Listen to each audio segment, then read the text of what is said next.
Bien, bonjour à tous. Merci au Festival Hypermonde de nous plonger dans l'histoire de la RDA. Donc, je vais vous parler de la RDA et de son souvenir comme une utopie, puisque c'est le thème du festival et de la conférence. On gardera évidemment du temps en plus. Voilà, on pourra, je pense, discuter assez facilement, donc on gardera au moins 20 minutes pour la discussion. Je ne vais pas essayer de dépasser une demi-heure d'intervention, surtout que ce sont des questions assez générales. Alors pour situer le décor, hein, bon, donc moi je suis historien, donc j'ai travaillé cette question de l'utopie comme un historien, évidemment pas en me projetant avec les gens qui croyaient à ce régime ou à ce qu'il a été après. Donc en fait j'ai fait une enquête de terrain en rencontrant beaucoup d'Allemands de l'Est, en travaillant sur les traces, sur ce qui reste de ce pays et la manière dont elle a été conçue. Donc ça a donné lieu, pour ceux que ça intéresse plus en détail, à 2 livres. L'un sur l'ensemble de ce qu'ont été les croyances et les traces de ce pays, et un autre notamment sur ces lieux abandonnés. Donc c'est ce qui justifie un peu mon enquête, hein, c'est d'avoir en quelque sorte essayé de comprendre comment ce pays avait été conçu et pourquoi est-ce qu'il en restait si peu ou autant comme on voudra. Alors, je ne sais pas quelles sont vos connaissances sur la RDA et sur l'Allemagne de l'Est, donc je vais peut-être juste vous rappeler un petit peu les questions. Donc, vous savez sans doute, mais bon, au cas où, donc l'Allemagne de l'Est est née en 1949, juste après la République fédérale à l'Ouest, parce que c'était l'époque de la tension maximum dans la guerre froide, hein, et donc les deux blocs s'opposaient. Et on dit souvent que c'était que la RDA était un enfant mal aimé du stalinisme et de l'URSS parce qu'il n'était pas prévu au départ, forcément, qu'une Allemagne communiste puisse émerger de la guerre. En effet, la politique de Staline et de l'URSS était plutôt de garder une Allemagne neutre qui aurait pu être un avant-poste face à l'Ouest. Parce que comme vous voyez sur la carte, ce qui fait la spécificité de la RDA notamment, hein, c'est d'être vraiment l'avant-poste avec le bloc de l'Ouest, donc en pleine guerre froide en 1949. Et donc, évidemment, ce qu'aurait souhaité en fait l'Union soviétique et Staline, hein, donc son chef à l'époque incontesté, c'est finalement, plutôt que d'avoir une petite Allemagne communiste ici, hein, donc qui est l'Allemagne de l'Est, d'avoir une grande Allemagne neutre, hein, qui englobe le tout. Et donc, d'une certaine manière, c'est pour ça qu'on dit que la naissance de l'Allemagne de l'Est communiste est un enfant mal aimé de Staline, parce que c'est les négociations avec les Alliés qui ont conduit en fait à la séparation des deux Allemagnes, mais ce n'est pas du tout son plan. Il aurait préféré pouvoir quand même avoir une influence sur toute l'Allemagne, et aussi évidemment sur ses richesses économiques, plutôt que d'avoir juste une petite Allemagne communiste. Et en tous les cas, les tensions de la guerre froide ont mené à la naissance, du coup, hein, de cette petite Allemagne communiste en 1949. Alors aujourd'hui, si on regarde l'image qui en est donnée, on a souvent l'impression que c'est juste le socialisme gris, que c'est un régime qui s'est abîmé dans la répression, dans l'autoritarisme, dans l'échec économique, avec une police politique, la Stasi omniprésente, avec des infrastructures industrielles complètement obsolètes. Et donc l'image de la RDA, en général, est assez négative, évidemment, parce qu'elle s'est effondrée, elle a perdu, hein, c'est un perdant de l'histoire face à l'Allemagne de l'Ouest, parce qu'elle représente l'autoritarisme et l'échec économique. Bref, le paysage qui est donné de mémoriel est assez peu reluisant. Et en fait, du coup, évidemment, souvent, cette projection mémorielle fait qu'on oublie qu'en réalité, ça a été une utopie, la RDA, et pas seulement un enfant mal aimé de Staline. Et donc, c'est ce que je voudrais vous montrer dans une première partie. Vous montrer qu'en fait, cet État aujourd'hui, qui est vu uniquement comme un État gris, post-stalinien, et encore une fois caractérisé uniquement par le contrôle politique et l'échec économique, en fait a été une utopie pour beaucoup de gens. Et c'est ce qui est assez intéressant de rappeler. Et ensuite on verra aujourd'hui, puisque les Allemands de l'Est qui ont vécu cette histoire sont évidemment pour beaucoup d'entre eux encore vivants, en tous les cas les dernières générations, et donc de voir comment ils projettent sur certains encore une dimension utopique ou pas. Et ce sera la deuxième partie de la discussion. Donc on va faire un petit voyage dans le temps, avec un premier temps dans la RDA elle-même, et ensuite on verra après 1990 en quoi le terme d'utopie peut ou pas s'appliquer au regard qui est porté sur cette RDA par ses habitants. Alors si vous voulez bien, première partie, donc d'abord la RDA comme utopie, et évidemment on pourra discuter de tous ces termes après, hein, je m'arrêterai promis dans 20 minutes pour qu'on ait au moins 20 minutes d'échange.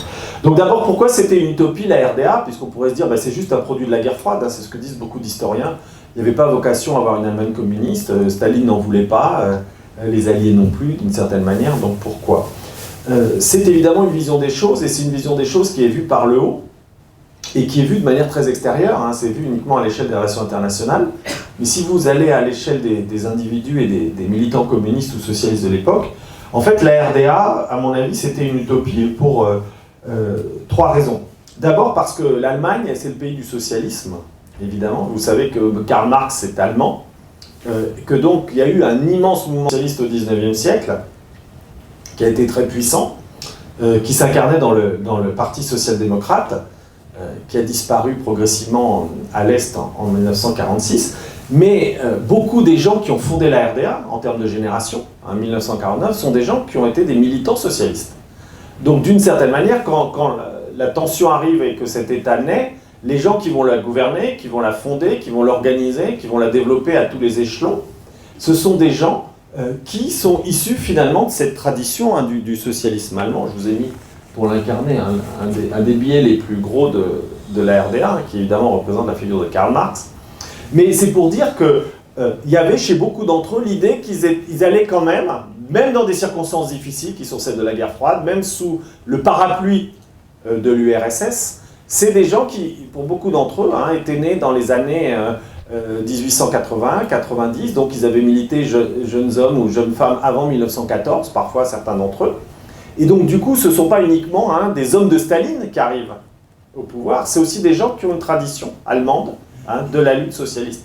Et pour vous donner l'exemple du premier dirigeant de la RDA, Walter Ulbricht, tout à fait stalinien, la question n'est pas là, c'est quelqu'un qui en 1914 a distribué des tracts contre la guerre, donc qui était un militant socialiste anti-guerre avant d'être un militant communiste aux ordres de la... Donc du coup, quand ces gens arrivent, ce sont des gens aussi qui ont une autre tradition. Et donc du coup, fonder un État socialiste, et ça on le voit beaucoup dans les textes de l'époque, y compris à des échelons inférieurs qu'à ceux des grands dirigeants, c'est accomplir aussi l'histoire du socialisme allemand.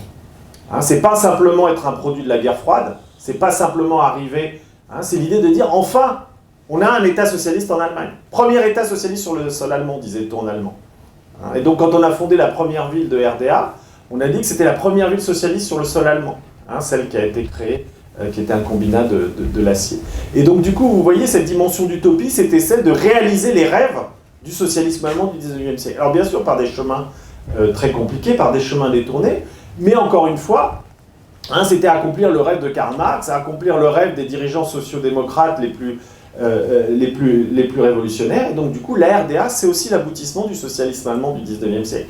Et ça, aujourd'hui, c'est complètement gommé. On dit, bah oui, c'est juste un régime stalinien, c'est juste des régimes autoritaires. Bien sûr, c'est juste. Mais ça oublie toujours que beaucoup des militants étaient des gens qui avaient connu autre chose avant, et qui voyaient quand même une partie de leurs rêves, qui même dans le contexte de la guerre froide, même avec la violence stalinienne, pouvaient s'accomplir à travers la naissance de la RDA. Donc vous voyez la dimension d'utopie, de portée depuis le 19e siècle, elle existe aussi, même en 1949. Et quand on parle même avec les générations les plus anciennes, ou quand on lit leurs souvenirs, il y avait cette idée-là, qui revient souvent. On arrive à faire enfin un État socialiste sur le sol allemand. Et donc du coup, il y a eu, et ça c'est très important de le rappeler pour restituer aux gens leur croyance, les gens y croyaient. Donc il ne faut pas croire qu'en 1949, c'est tous des cyniques staliniens qui sont juste là pour obéir. Donc vous voyez, il y a ce temps long de l'utopie, de dire finalement, même si on a traversé 2 guerres mondiales, même si on est dans un contexte très tendu, on réalise ce qu'on a voulu réaliser, c'est-à-dire le socialisme de Marx, le socialisme du XIXe siècle. Ça, c'est la première dimension utopique. La deuxième dimension utopique dans la création de la RDA en 1949, c'est qu'on réalise une révolution qui a été manquée une première fois après la fin de la Première Guerre mondiale. Vous savez pas qu'après, en 1918, le régime impérial est renversé en Allemagne, et donc c'est la fondation de la République, la première République allemande, la République de Weimar. Et je vous rappelle aussi que cette République, elle est née dans le sang au sein du mouvement ouvrier, parce que les 2 courants se sont déchirés, le courant socialiste et communiste, et progressivement, y compris par l'assassinat des leaders communistes Rosa Luxembourg et Karl Liebknecht, et donc du coup, dans une période très tendue, en 1918-1919, finalement, la version d'une révolution radicale a échoué, mais il y a quand même eu une révolution. Et donc du coup, l'interprétation qui est donnée dans le monde communiste, c'est que 1918, c'est une révolution manquée. C'est-à-dire qu'il y avait deux révolutions. Il y avait une révolution républicaine, en quelque sorte, qui a marché, puisqu'il y a eu la République pendant un certain temps.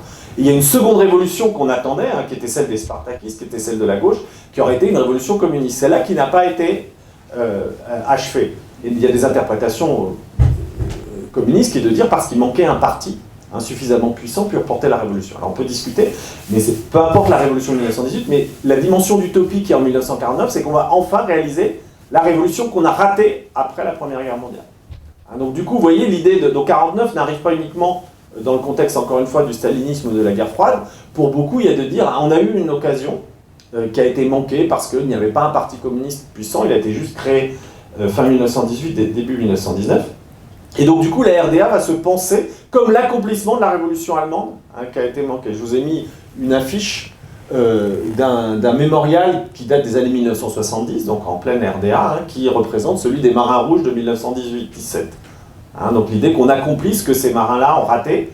Ils ont commencé la révolution, ils ont renversé l'Empire, ils ont permis à la République de se fonder, mais ils n'ont pas réussi à faire une véritable réforme et une révolution sociale telle que le concevait le Parti communiste. Et donc du coup, il y a cette idée que la RDA, c'est la continuité de 1918, de sa version radicale. Donc c'est une double utopie, 1949, contrairement à ce qu'on peut penser, c'est pas juste les rapports de force contemporains, c'est accomplir le socialisme allemand et accomplir ce qu'on a raté en 1918. Et donc du coup, on le voit bien parce que chaque décennie, par exemple, en 48, en 58, en 68, en 78, il y a de grandes festivités qui sont faites pour rappeler que la RDA s'inscrit dans la trace des Marins Rouges, des révolutionnaires de 1918, et qui a une continuité avec ce qui s'est passé là. On voit même des affiches parfois où vous avez un ouvrier de RDA et un marin rouge, comme ceux que vous avez sur l'affiche, qui sont mis comme si c'était en quelque sorte une continuité naturelle.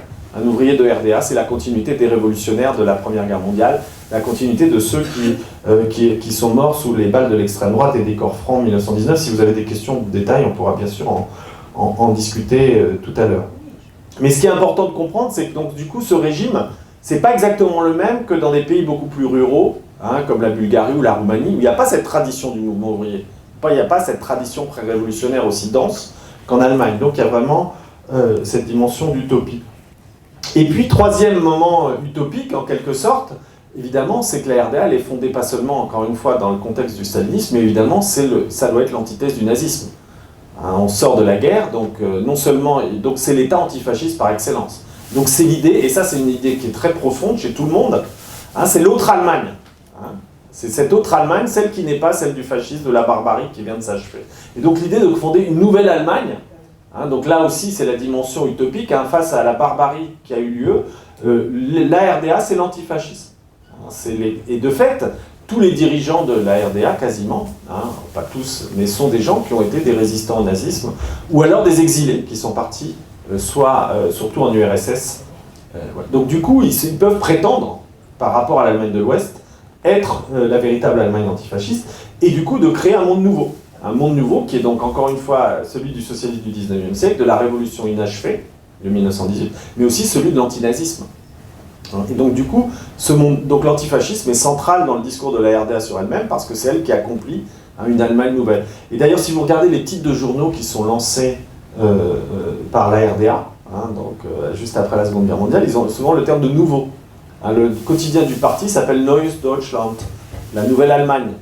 Le quotidien local du parti pour l'arrondissement de Francfort-sur-l'Oder, c'est l'Est de l'Allemagne de l'Est, il s'appelle Neuer Tag, donc le nouveau jour. Vous voyez, donc cette idée de dire on va créer un monde nouveau. La Nouvelle Allemagne, le nouveau jour, et il y a une revue théorique du parti qui s'appelle Neuer Weg, c'est-à-dire le nouveau chemin. Voilà. Donc vous voyez cette idée de dire, après le fascisme, on va créer quelque chose de nouveau. Alors vous allez me dire, tout ça, ça pourrait être des discours. On peut toujours dire qu'on est antifasciste et qu'on crée un monde nouveau et puis appliquer des méthodes autoritaires, etc. C'est pas du tout incompatible. C'est pas du tout incompatible. Et moi, j'ai interrogé beaucoup d'Allemands de l'Est qui y croyaient, c'est-à-dire qu'ils sont arrivés en 1945, pour les plus âgés qu'ils étaient enfants, et on leur a dit, ben voilà, c'est l'antifascisme. Donc eux, ils ont voulu le faire. Donc c'est pas parce que ça s'est pas passé comme ça, c'est pas parce qu'il y avait des dirigeants qui n'ont pas forcément appliqué les idéaux qu'ils mettaient dans leur texte que les gens n'y ont pas cru. Et donc ce qui est très important à comprendre, il y a une utopie parce qu'il y a eu des gens qui loyalement ont voulu créer ce monde-là, qui ont cru. Et d'ailleurs, parfois contre le Parti communiste au pouvoir, parfois en le critiquant. Et donc, du coup, et alors ce qui est très intéressant aussi, je vais revenir dans un instant, c'est qu'en fait, l'opposition au RDA, il y a une opposition au stalinisme, il y a une opposition au parti dominant, il y a une opposition à l'autoritarisme, il y a une opposition qui est toujours de gauche, qui est toujours socialiste. C'est pas des gens qui disaient on en a marre du stalinisme parce qu'on veut une économie libérale et le marché, ils voulaient un socialisme réel, qui ne soit pas autoritaire, qui ne soit pas poussiéreux, qui ne soit pas tout ce que vous voulez. Et donc du coup, vous voyez, cette idée de construire un monde nouveau, ça parcourait la société. C'est pas seulement le discours que vous trouvez dans les journaux. Et ce qui est assez fascinant, ou triste comme on voudra, c'est que beaucoup des opposants à la RDA, y compris ceux qui vont être emprisonnés par le régime, sont des gens qui se disaient socialistes et démocrates, qui eux aussi voulaient créer un monde nouveau, mais qui considéraient que le régime avait trahi l'idéal utopique de créer une nouvelle Allemagne. Et donc c'est pour ça que, vous voyez, cette relecture nous montre qu'il ne faut pas uniquement voir par en haut. Si vous regardez la manière dont les gens pensaient leur action sociale à ce moment-là, il y avait beaucoup cette idée d'accomplir quelque chose dans ce monde-là. Et on le comprend. Alors bien sûr, les contraintes étaient très fortes. C'était la guerre froide. Il y avait jusqu'en 1953 Staline. Ensuite, il y avait une URSS qui était un grand frère un peu protecteur et parfois très autoritaire. Donc il y avait énormément de contraintes. Ils le savaient. Et d'ailleurs, ils n'étaient pas idiots, même les dirigeants. Il y a un échange, je vais juste aller très vite pour que le temps passe, mais il y a un échange entre un des principaux idéologues de la RDA et un type qui est passé à l'Ouest qui lui dit « Mais pourquoi vous n'arrêtez pas de dire des conneries dans la presse en disant que tout marche bien? On sait très bien que ça ne marche pas bien, on sait très bien que voilà, il n'y a pas de liberté de penser, vous n'avez pas de liberté de voyage. » Et le type qui n'est pas du tout idiot, l'idéologue, il dit « Mais tu crois que je ne le sais pas ?» Vous voyez ce que je veux dire? C'est pas parce qu'on le sait qu'on peut contrôler toutes les contraintes qui s'exercent. Donc il lui a répondu « Tu crois que tu m'apprends quelque chose? Tu crois que je ne sais pas que j'écris des conneries dans la presse ?» Donc ça veut dire que d'une certaine manière, il savait très bien que ses croyances n'arrivaient pas à passer directement, mais qu'elles étaient toujours là derrière et qu'il faisait avec les contraintes. C'est ça qu'il lui disait.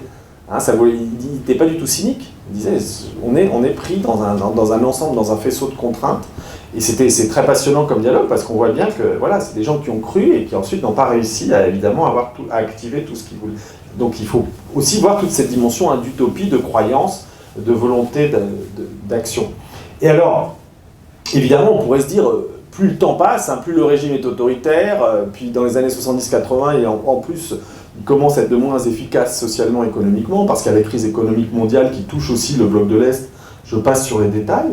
Et donc, du coup, on pourrait se dire, bon, cette dimension utopique, elle est valable pour les années 50, éventuellement 60, mais après, au fur et à mesure où le régime devient de plus en plus autoritaire, ça marche d'autant moins bien. En plus, c'est un régime dont la promotion sociale commence aussi à stagner. C'est-à-dire qu'il y a eu une vraie part de réalisation utopique. C'est quand même un régime qui a promu les enfants de la classe ouvrière, les enfants issus des milieux modestes. Il y a eu une vraie ascension sociale, donc un vrai changement social. On ne pouvait pas être officier important dans l'armée allemande avant si on était fils d'ouvrier, ça n'existait pas. Là, les généraux, c'était des enfants d'ouvriers, des enfants de milieux modestes. Donc il y a eu un effet de promotion sociale de ce discours, c'est pas simplement un discours. Et puis les choses se sont grippées, on voit qu'à un moment donné, ça ne marche plus dans les années 60. Il y a beaucoup de choses qui se grippent à la fin des années 70-80, donc la dimension utopique devient de plus en plus difficile à défendre, y compris par ceux qui ont pu y croire. Mais elle reste toujours là, puisque c'est le thème de notre conférence. Et alors ce qui est drôle, c'est que les gens sont souvent un peu pris dans cette contradiction, en ayant envie d'avoir construit une autre Allemagne, en ayant donné parfois des décennies de leur vie à cela, et le sentiment que, évidemment, on n'est pas arrivé à ce qu'ils auraient voulu. Et du coup, il y a des moments où cette utopie, elle est réactivée. Je voudrais juste vous donner un exemple pour dire que c'est pas parce que le régime... c'est l'histoire de ce livre de Stefan Heym, qui est un intellectuel qui a été assez critique vis-à-vis du régime, mais assez loyal aussi, sur l'histoire de Schwarzenberg. C'est un livre qui est publié dans les années 80, donc à la fin du régime, c'est 5 ans avant la chute. Et il raconte l'histoire d'une petite ville du sud de la RDA qui s'appelle Schwarzenberg. Et il raconte surtout l'histoire d'un mois dans cette ville, c'est une histoire assez extraordinaire et qui a surtout été mythifiée. En fait, c'est une ville en 1945, à Schwarzenberg, qui est au sud de la RDA, en Saxe, dont je vous ai mis, qui, pour des raisons assez compliquées et sans importance, n'a jamais été occupée ni par les Américains ni par les Russes. Donc en fait, c'est les résistants locaux, les antifascistes locaux, qui ont pris le pouvoir pendant un mois, parce qu'il n'y avait personne. En allemand, c'est Unbesetztes donc la zone non occupée. C'est le seul cas dans toute l'Allemagne où il n'y avait pas d'autorité d'occupation. Ça a duré un mois parce qu'ensuite les Russes sont arrivés. Et donc du coup, il y a eu cette idée qui est fausse en réalité, qui est une république idéale de Schwarzenberg qui a existé pendant un mois, donc en mai-juin 1945. Et encore aujourd'hui, c'est un mythe. Moi, j'y suis allé, j'ai enquêté sur place. Vous avez encore un café qui s'appelle la République libre de Schwarzenberg. C'est l'idée de dire qu'il y a eu un socialisme idéal qui a duré un mois, puisque c'était des antifascistes, c'est ce que je vous disais. C'est souvent des gens qui étaient socialistes, communistes, qui ont pris le pouvoir et qui ont géré la ville. En fait, ils n'ont rien fait de particulier, ils ont juste géré la ville, parce que vous savez, en 1945, en Allemagne, vous n'avez pas forcément à monter des utopies, vous essayez de nourrir les gens. Il y a encore des nazis qui font le coup de feu dans la forêt, donc l'utopie, elle est très limitée. L'utopie, c'est d'arriver à nourrir les gens, à remettre en place les services publics, à éviter que les nazis continuent à exercer leur sévices. Et donc, c'est ce qu'a fait le comité antifasciste local. Mais peu importe, ça a été mythifié. Et donc, on a un peu cette idée qu'il y a une utopie possible en 1945 en Allemagne, c'était la République libre de Schwarzenberg. Et alors, pourquoi je vous raconte ça? En soi, c'est un sujet passionnant, mais ce qui est intéressant, c'est que le livre de Stefan Heim, il l'a fait dans les années 80. Et qu'est-ce que ça voulait dire? Ça voulait dire finalement, on a eu ce moment utopique, aujourd'hui tout s'est abîmé, mais j'ai envie de le réactiver, en quelque sorte. C'était de dire, dans cette RDA des années 80, où la surveillance est omniprésente, où l'économie se dégrade, où les réalisations sociales ne sont pas à l'espérance des populations, où il y a une demande de consommation qui n'est pas satisfaite, et en racontant cette histoire-là, il a eu envie de réactiver l'utopie des débuts, l'idée de dire, finalement, il y a une république socialiste idéale qu'on aurait pu avoir, qu'on n'a pas eu. Donc vous le voyez, cette idée quand même que la RDA était une utopie, qu'on aurait pu, en 1945, construire autre chose. Alors on peut discuter sans fin de savoir jusqu'où vont les croyances, qu'est-ce qui était possible, pas possible. Mais en tous les cas, vous voyez, c'est quelque chose qui a animé beaucoup d'acteurs. Et moi, en histoire, je pense toujours qu'il faut écouter les gens et pas projeter les modèles. Donc si ces gens y ont cru, on les écoute. C'est pas parce qu'il y avait la Stasi, c'est pas parce qu'il y avait l'échec économique que les gens n'y ont pas cru. Ils négociaient avec le réel, comme on dit, donc ils avaient des marges de manœuvre plus ou moins faibles, sans doute de plus en plus faibles. Et alors, il y a un dernier moment assez passionnant où cette utopie a pu rejaillir encore. Je vous donne cet exemple-là pour vous dire que chez nombreux intellectuels, elle a pu demeurer. C'est au moment de la révolution de 1989 et de la chute ensuite du mur de Berlin. C'est qu'il y a beaucoup d'intellectuels, ceux qui avaient été proches et critiques du régime à la fois, comme Christa Wolf, un des derniers dirigeants du régime, Hans Modrow, qui ont dit, voilà, peut-être ce moment-là, au moment où tout bascule, où c'est la révolution partout dans le bloc de l'Est, et surtout en Allemagne, de dire, c'est peut-être le moment où on va pouvoir réaliser enfin ce socialisme idéal, se débarrasser des oripeaux autoritaires, se débarrasser de la violence politique et de la manque de liberté de la RDA pour créer autre chose. Et on a appelé ça le mouvement de la troisième voie, qui était très important chez les révolutionnaires de 89, en disant, en fait, beaucoup d'entre eux ne voulaient pas renverser la RDA, ils voulaient la RDA telle qu'ils l'ont rêvée. C'est-à-dire un pays socialiste réel, avec une démocratie, avec du pluralisme, avec la liberté de discuter. Et du coup, on est revenu encore à cette utopie un peu de post-45, en 89, et ce qui est assez frappant, c'est qu'elle n'a pas du tout embrayé sur la population. C'est-à-dire tous les partis révolutionnaires, ceux qui avaient été vraiment les activistes, ceux qui avaient permis de renverser le régime du Parti communiste, du SED, il y avait des tas de petits groupements qui, en fait, ne voulaient pas la mort de la RDA. Ils voulaient la RDA telle qu'ils l'avaient rêvée, c'est-à-dire en gardant des aspects, une forme de socialisme humaniste, démocratique, en se débarrassant de la violence politique, de l'absence de liberté de penser, de l'absence de liberté de circuler. Et donc, en quelque sorte, de faire un mixte entre le socialisme, social au sens d'une société équilibrée, et de la liberté, d'une démocratie libérale. Et donc ce mouvement encore, donc vous voyez, ça continue à animer. Il y a eu une projection, en fait ça s'est très vite abîmé cette troisième voie, parce que lors des élections de mars 90, c'est pas du tout les partis de la troisième voie, mais en fait c'est les partis qui soutenaient l'unification rapide avec l'Ouest qui l'ont emporté.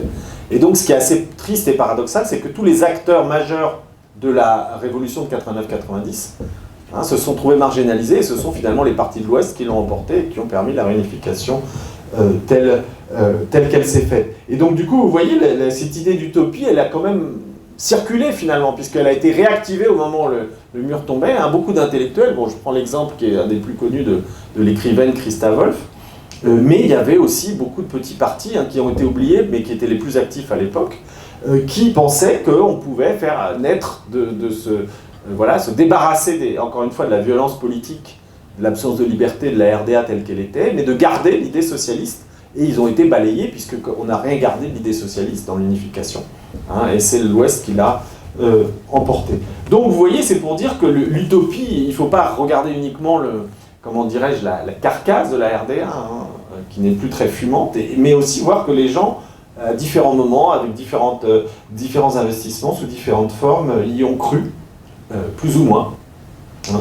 J'ai même interrogé dans mes rencontres, hein, que j'évoque dans le livre Le Pays disparu, j'ai rencontré une dame hein, qui était très critique vis-à-vis du régime en disant « Moi je me suis battue toute ma vie pour améliorer les choses ». Elle était dans une entreprise de Saxe. Et elle disait, j'ai fait tout ce que j'ai pu, j'ai participé au groupement des femmes allemandes, j'ai participé au syndicat, j'étais très engagée. Et le parti nous a toujours entravés. Et en même temps, elle a adhéré en 89. Donc vous voyez l'idée de dire, on va encore pouvoir faire quelque chose. Donc c'est pas parce que les gens sont critiques, hein, les gens ne sont pas des idiots. Quand on fait de l'histoire, il ne faut pas prendre qu'il y aurait les cyniques dirigeants et des populations qui sont des moutons, et que le rôle de l'historien, c'est de montrer comment les cyniques dirigeants écrasent les moutons. Ça, c'est pas de l'histoire. Hein, ça, c'est une projection politique de la manière dont on voit les choses. Hein, quand on voit il faut voir ce que font les gens, il faut suivre les gens, il faut suivre les acteurs, et donc les acteurs n'ont pas des comportements rationnels en disant « Ah, on a raté, on arrête tout, on va croire à autre chose. Hein, » C'est pas comme ça la vie. On n'arrête pas de croire parce que ça marche pas, on n'arrête pas de croire parce qu'on a été arrêté, on croit autrement, on bricole. Hein, et donc quand on va sur le terrain, quand on écoute les Allemands de l'Est, on sent aussi tous ces bricolages qui ne sont pas toujours rationnels, qui peuvent paraître délirants, qui peuvent paraître sans prise avec le réel, mais c'est comme ça que se construisent les gens. Hein. Ils ne se construisent pas avec une information rationnelle, une analyse rationnelle, une décision rationnelle, hein. Ni vous ni moi, je pense. Et donc du coup, le rôle de l'historien, c'est de montrer tous ces possibles, hein, les appels des possibles qu'il y a eu à un moment donné, et de voir qu'ensuite, les gens les ont plus ou moins portés, y ont cru plus ou moins, encore une fois, où on fait d'ailleurs mener des politiques auxquelles ils ne croyaient pas, mais ils considéraient qu'il n'y avait pas d'alternative. Bref, il y a des tas de modèles, mais en tous les cas, cet appel des possibles, vous voyez, il est resté jusqu'en 89 avec ce petit mouvement de la troisième fois qui, encore une fois, s'est effondré. Alors, ce que me demandaient les organisateurs du festival, comme c'est dans le titre, hein, c'est pas moi qui l'ai donné, mais pourquoi pas, c'est de dire finalement qu'ensuite, une fois que la RDA a disparu, donc vous savez qu'elle disparaît en 1990 institutionnellement, puisqu'elle est absorbée en fait par l'Allemagne de l'Ouest, et donc voilà, cet État a vécu donc de 49 à 90, on a fait un petit tour dans son histoire. Et donc du coup, la question que posaient les organisateurs, c'est finalement, est-ce qu'aujourd'hui, il y a encore une forme de croyance utopique en cette RDA qui s'incarnerait en quelque sorte dans la nostalgie, hein, nostalgie qui aurait comme forme d'être l'ostalgie, donc le regret de cet État. Alors c'est peut-être ce parcours, pour finir, je vais essayer de finir pour qu'on ait au moins un quart d'heure, 20 minutes, assez rapidement.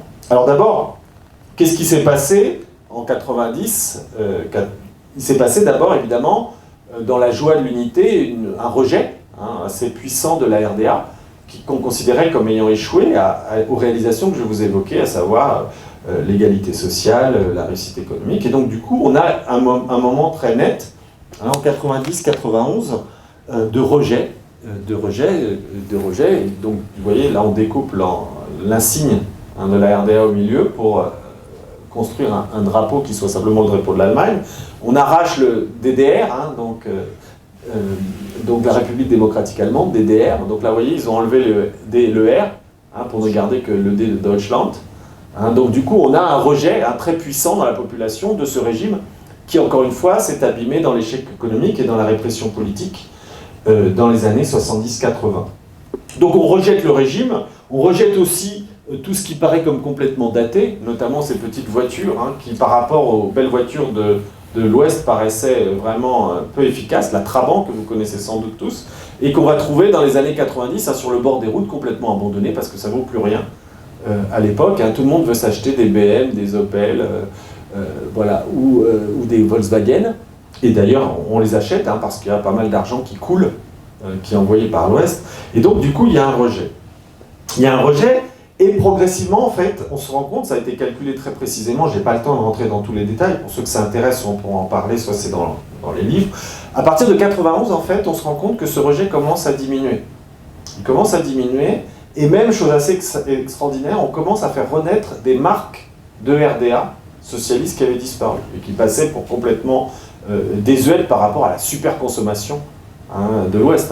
Vous aviez 10 Coca différents, celui de l'Est il n'était pas très bon. Et donc on va voir en 91-92 commencer à renaître des marques qui avaient disparu et qu'on avait rejetées à cette époque. par exemple le Coca-Cola qui va renaître, le Club Cola qui renaît dès les années 92. Vous avez des cigarettes, des marques qui avaient aussi disparu, qui vont être reprises, hein, et qui existent certaines encore, comme F6 ou UL. Et donc du coup, on va voir arriver, et ça devient même une forme comment dirais-je, de mode, hein, c'est-à-dire qu'il y a énormément, et du coup maintenant vous pouvez encore acheter sur Internet hein, des paquets hein, de marques qui ont commencé à renaître, dont certains, donc des gâteaux, hein, Wicana, c'était une entreprise de gâteaux de Thuringe. Vous voyez aussi des petits bonbons hein, qui étaient classiques, des bonbons à l'amande. Donc il y a plein de marques hein, qui, après ce moment de rejet, vont renaître. Elles vont renaître et se développer partout en Allemagne de l'Est. Et puis, troisième étape de ce retour, c'est que même les gens ont commencé à reconstituer la RDA.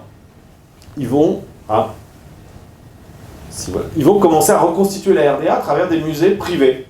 Hein, ce n'est pas des musées qui sont faits par les autorités culturelles ou patrimoniales, c'est des gens hein, qui vont commencer à finalement rassembler des objets de la RDA pour faire leur petit musée. Donc vous voyez, on voit que c'est bricolé, un DDR Museum, un musée de la RDA. Donc ça c'est dans le Spreewald.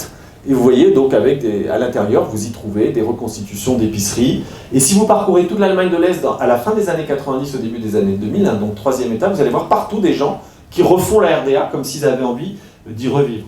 Là, c'est près de Berlin, hein, c'est 4000 m², c'est immense, hein, et vous avez tout. Et c'est des Berlinois notamment qui ont reconstitué. Là par exemple, c'est juste un centième du bâtiment. Là c'est juste l'atelier de réparation automobile. Donc imaginez, ils ont tout reconstitué. Il y a aussi l'hôpital, la bibliothèque, l'épicerie, etc. Là je vous ai juste mis vous voyez, avec donc vous imaginez à l'échelle de... Voilà, et d'ailleurs ils viennent passer le week-end, hein, c'est un peu en dehors de Berlin, ils viennent passer le week-end et ils dorment là dans leur RDA reconstitué. Là aussi vous pourriez croire que vous êtes en RDA, mais non, vous êtes dans un musée, là aussi un petit musée privé à Thalle, dans le Harz. Tout à fait une autre région, c'est près de la frontière avec l'Ouest. Et donc du coup, dans la fin des années 90, et ça continue encore aujourd'hui, vous avez de plus en plus d'Allemands de l'Est qui reconstituent comme ça des bouts de RDA chez eux, parfois c'est un musée, parfois même ça devient du commerce, hein, on vend hein, des anciens objets. Ça c'est en Saxe, hein. Alors c'est assez paradoxal parce que c'est juste à côté de l'immense prison de la Stasi, hein, à Bautzen. Et donc vous avez une boutique que d'objets RDA que vous pouvez acheter, mais tout à fait banalement pour les touristes. À Bautzen, il n'y a pas grand monde, à part moi, je pense, qui s'intéresse à ces villes-là. Et donc, du coup, là, c'est pour des Allemands de l'Est. Hein. C'est pas fait pour... vous n'êtes pas à Berlin, au centre de Berlin. Hein. C'est fait pour des gens qui ont envie de racheter des objets qui ont été les leurs. Vous retrouvez les marques hein, qui sont bien connues des Allemands de l'Est. Atta, c'est la lessive, les bougies de Noël, etc. Et donc ça, vous l'avez absolument partout. Dans l'ancienne RDA, vous avez des boutiques, vous avez des musées, vous avez des petites vitrines, vous avez des reconstitutions. L'apothéose de ce moment-là, ça a été même parfois des shows. Et alors des shows avec des sosies des anciens dirigeants. Alors vous voyez, on les avait bannis, on les avait même jugés, comme Honecker, hein, qui est à gauche, que vous connaissez peut-être, qui est le dernier dirigeant de la RDA, Eric Honecker, qui a été jugé hein, pour des crimes frontaliers, pour des malversations. Et ben, dans les années 2000, vous voyez des shows avec un sosie d'Honecker à droite. Hein, où les Allemands de l'Est reconstituent, vous voyez, il a mis des médailles un peu n'importe comment, donc vous voyez. Donc il y a une vague hein, de ressaisie de la RDA. Alors, je vais venir sur l'interprétation, mais ce qui m'intéresse, c'est évidemment de voir que cette vague, elle est forte, elle continue. Maintenant, même si vous baladez dans une librairie n'importe où à RDA, vous pouvez acheter une pochette surprise de RDA, vous allez la retrouver au hasard, hein, Wundertüte, tout un ensemble d'objets pour quelques euros. Donc tout ce mouvement hein, que j'ai traversé très très vite, en fait, finalement dans le fond, il doit pas être interprété comme une farce. Il y en a qui ont dit c'est une farce, vous avez vu, ils font des sosies. En fait, pas du tout. En fait, c'est évidemment quelque chose d'assez profond et c'est lié à ce qu'ont vécu les Allemands de l'Est dans les années 90. Et qu'est-ce qui s'est passé? C'est qu'en fait, la chute de la RDA, ça a été aussi un choc social et économique pour les Allemands de l'Est. Hein, donc je vais vous le rappeler rapidement pour vous montrer que c'est pas finalement si drôle que ça. Tout ce retour sur la RDA que je vous évoquais à travers à la fois des musées, des discussions, des reconstitutions, etc., en fait, il s'explique par la situation économique de ce qui va se passer pendant les années 90, qu'on a oublié, on a dit bah, c'est une unification, c'est super, on va pouvoir voyager, etc. Mais en fait, ça a été véritablement un balayage économique de la RDA. Hein. Je vous ai montré ça, c'est l'ensemble des 10 000 combinats et entreprises est-allemandes qui ont été donnés à une agence fiduciaire pour les liquider et les faire passer au régime de l'économie de marché, hein, puisque tout était socialiste. Juste, je vais prendre un chiffre, je n'ai pas le temps de commenter. juste pour vous dire que sur ces 10 000 combinats, il y en a, c'est le chiffre du milieu, il y en a 3 700 qui ont été liquidés, c'est-à-dire qui ont disparu. Et donc cette agence fiduciaire qui a liquidé cette économie, elle avait un portefeuille de 4 millions d'emplois. Et en fait, à la fin des années, au milieu des années 90, quand elle a privatisé ou liquidé l'ensemble de l'économie de la RDA, il ne restait plus que 1,5 million d'emplois sur les 4 millions qu'elle avait dans son portefeuille. Donc il y en a 2,5 millions qui se sont évaporés sur une population active d'environ 9. Autrement dit, c'est une liquidation de l'ensemble de l'économie socialiste avec du chômage, des petits emplois, toutes les formes de précarisation. Il y a déjà 1 million de chômeurs à l'Est en 1991. Et l'apothéose, c'est en 2005, il y a 20% de chômage quand l'Allemagne est à 11%. Donc en fait, les Allemands de l'Est vont connaître pendant les années 90 un choc social qui s'accompagne évidemment de la perte de tous les avantages sociaux que vous aviez en RDA. Parce que quand l'entreprise fermait, vous n'avez plus de dentiste, vous n'avez plus de crèche, vous n'avez plus rien. Donc c'est des gens qui vont se trouver finalement livrés au capitalisme sauvage en étant passés d'une... Donc du coup, évidemment, forcément, la balance entre ce qu'ils avaient vécu et ce qu'ils vivent est plus exactement la même. Entre le rêve, cette fois, d'arriver à un socialisme démocratique, etc., et puis le chômage, la dame dont je vous parlais, qui était comptable, elle a fini femme de ménage. Donc évidemment, c'est des situations qui sont très douloureuses. Et du coup, les Allemands de l'Est, regardent la RDA très différemment. Alors, du coup, quelles sont les interprétations qui ont été données? On a dit, oui, vous voyez, ces Allemands de l'Est, c'est un peu des neuneux, ils n'ont pas eu tout ce qu'ils voulaient, donc maintenant, ils regrettent le régime autoritaire qu'ils ont renversé. C'est pas exactement ça, ça ce serait évidemment une interprétation très malveillante et qui est un petit peu vue d'en haut, qui est un peu dominatrice, parce que tous les gens disent oui, tout ça c'est une vague nostalgie. C'est intéressant ce terme de vague nostalgie, vous voyez, de dire comme si les gens étaient pris dans une mode Welle en allemand et qui allait refluer. Là ils s'éclatent avec leurs petits objets de l'Est, puis progressivement ça va, quand les choses vont se stabiliser. En fait, avec un certain nombre d'autres historiens anthropologues, moi je pense que c'est un sentiment très profond. C'est-à-dire qu'évidemment, les 10 années de choc post-unification les ont bouleversés, et donc du coup, il y a un sentiment de perte aussi de tout un ensemble de rapports au monde qui avaient été ceux de la RDA, donc, qui sont repensés. Ça ne veut pas dire qu'ils le regrettent, ça veut dire qu'en fait, on repense le monde différemment quand on voit que les choses, évidemment, que les tensions sociales et économiques sont très profondes. Donc ça ne veut pas dire qu'ils regrettent la RDA.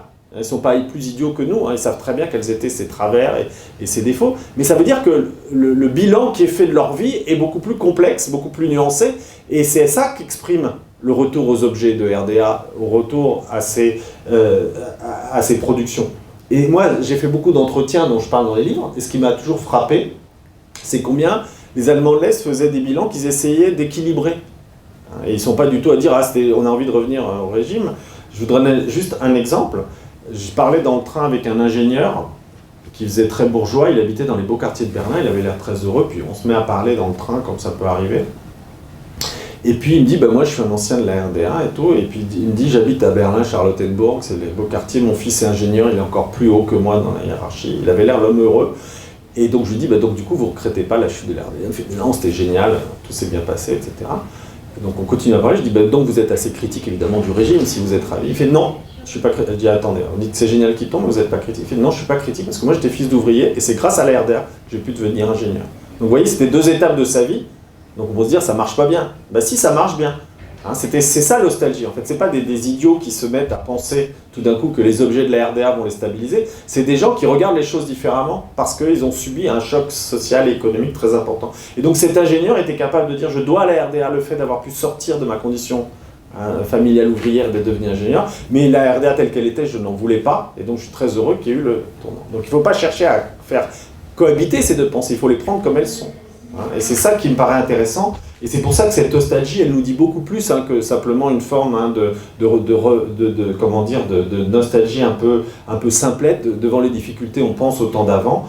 C'est en fait une réflexion profonde sur les rapports entre le passé et le présent. Et donc, en ce sens, la nostalgie et l'ostalgie, ça me paraît être finalement assez intéressant parce que ça exprime des choses extrêmement différentes. Ça peut être idéologique, Il y en a qui regrettent vraiment la RDA. Je vais juste finir sur cette image.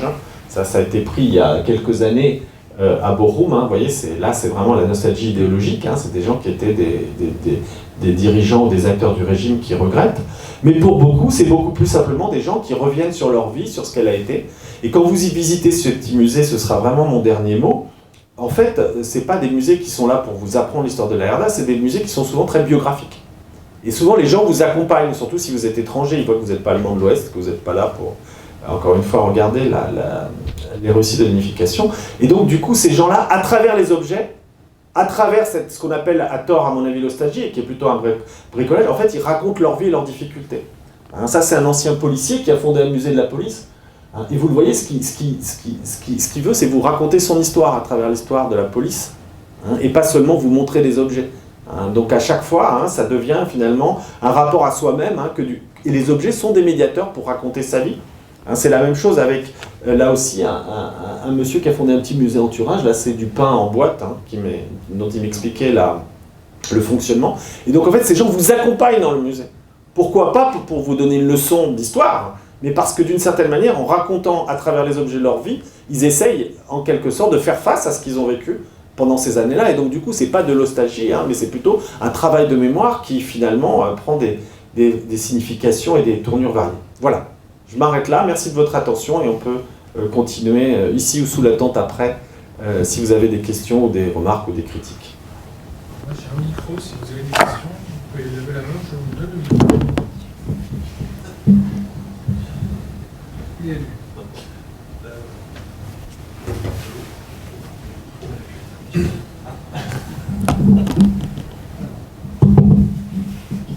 Oui, bon. La question que je me posais, c'était par rapport aux jeunes générations qui, justement, n'ont pas connu la RDA, qui seraient nées justement dans les années 90, pourquoi pas même les années 2000. Est-ce que ce phénomène de nostalgie est présent chez eux aussi, ou beaucoup moins? C'est une question intéressante. C'est des cohortes d'âge que j'ai moins interrogées, hein, parce que par définition, moi je m'intéressais aux traces. Mais ce que j'ai suivi un petit peu, c'est que c'est intéressant, c'est que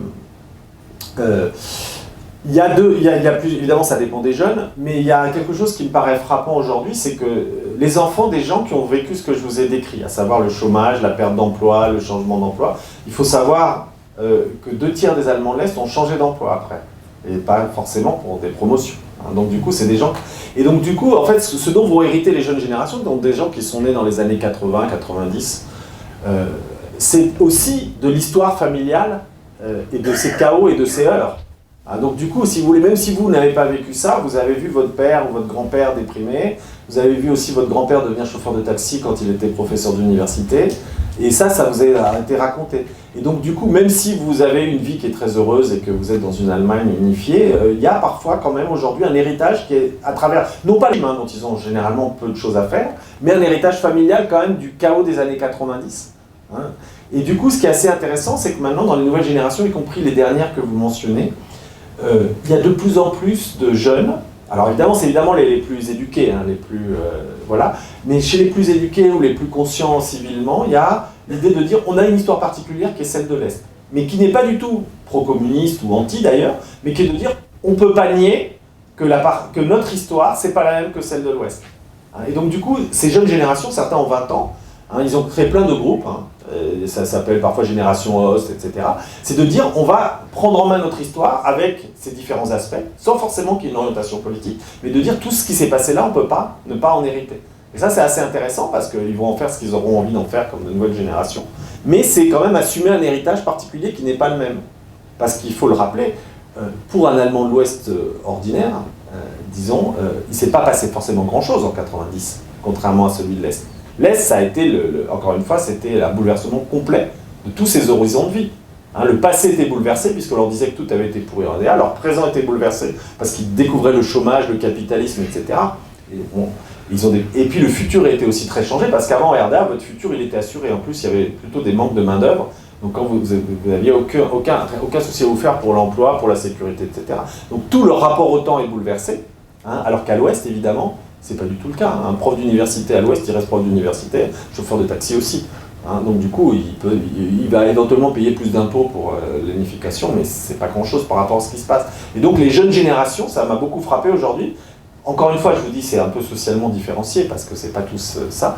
Il y en a beaucoup qui commencent à dire, maintenant on va raconter notre histoire, on va la prendre en main différemment. Vous voyez, mais peut-être en la dépolitisant. Vous voyez, c'est-à-dire qu'on ne va pas forcément retravailler sur ce que je vous ai dit, l'utopie communiste, etc. Mais juste sur le fait qu'on a des histoires qui n'ont pas été les mêmes. Et par exemple, il y en a des générations intermédiaires, donc des gens qui ont voilà, 40-50 ans, donc relativement jeunes, ou en tous les cas qui ont connu que la RDA dans ces dernières années, qui vont aussi hériter aussi du côté, par exemple, le design, l'art, la production artistique, qui vont dire on va arrêter de dire que tout ça était pourri parce que c'était communiste, mais on va regarder. Hein, et donc il y a des groupes aussi, par exemple, d'architectes, de designers, qui sauvent ce qu'ils peuvent sauver encore de ce qui reste de l'art public de RDA, au nom là aussi d'un héritage commun qui n'est pas politique. Vous voyez ? Et puis, je dirais dans les jeunes générations aussi, un élément qu'on peut voir, qui va être aussi, là c'est la version plus sombre, hein, dans les régions les plus dures économiquement, c'est le vote d'extrême droite, qui est un vote qui est aussi ancré dans le rejet de ce qui s'est passé pendant les 10 années ou les 15 années d'unification les plus dures. Donc il y a quand même des traces très concrètes dans les jeunes générations.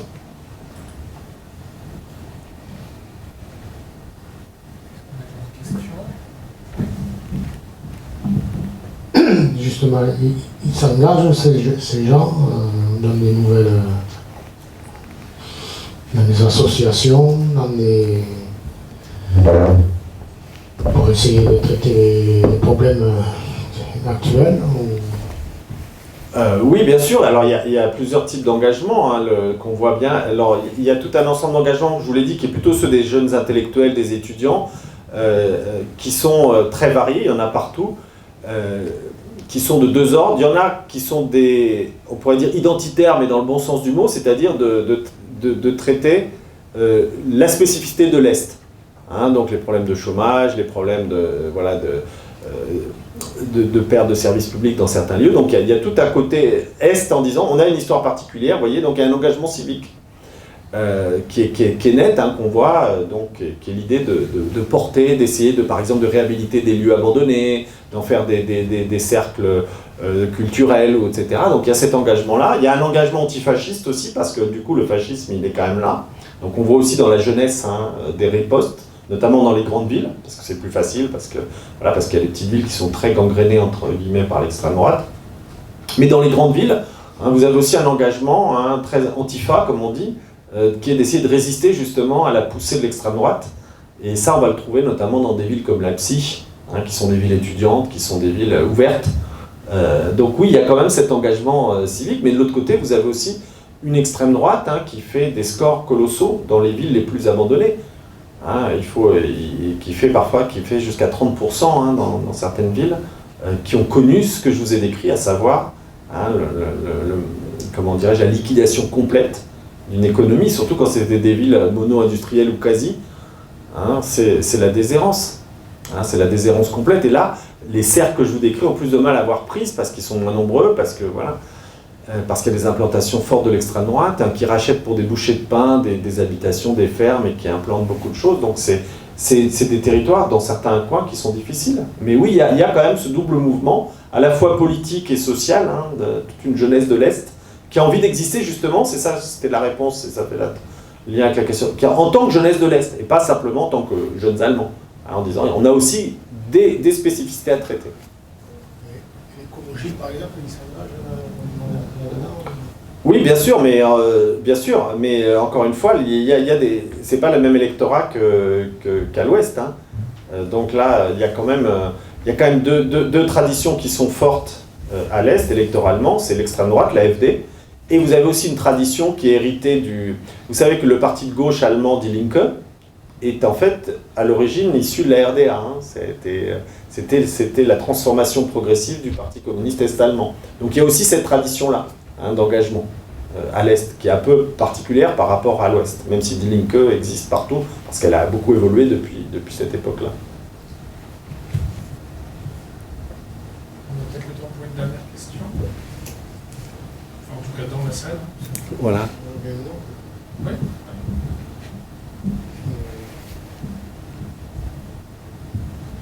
Les rapports, est-ce que ce phénomène-là, il existe dans notre pays sous d'autres formes? Je pense à l'Italie, par exemple, avec le fascisme, avec ce qui se passe en ce moment. Oui, mais ce que je dis toujours, c'est que l'Allemagne de l'Est, il y a une spécificité quand même qui est très forte par rapport à toutes les autres formes de mémoire.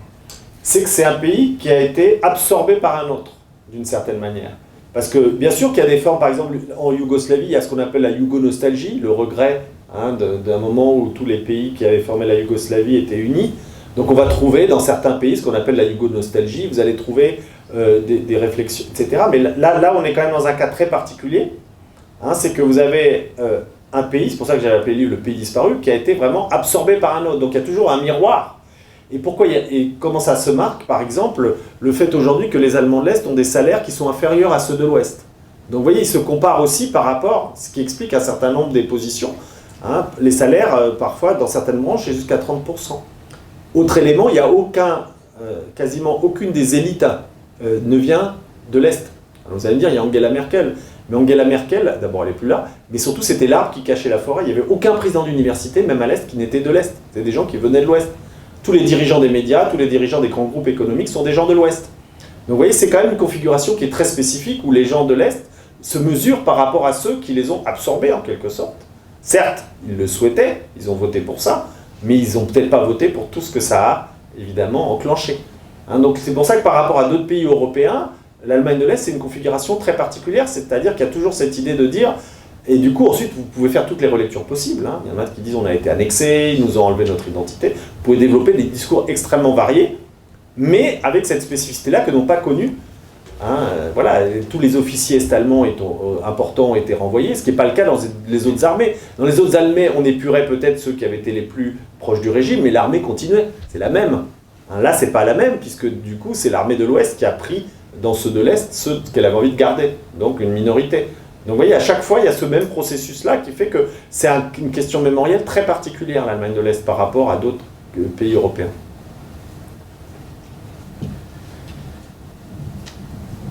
Merci beaucoup. S'il n'y a pas d'autres questions. Bon, ben on laisse les... S'il y en a qui veulent des conversations privées, je serai sous la tente. C'est exactement ce que j'avais spécifié. Voilà. On va continuer sous la tente. Merci à vous. Merci à vous d'avoir assisté à la conférence. Donc, on va enchaîner.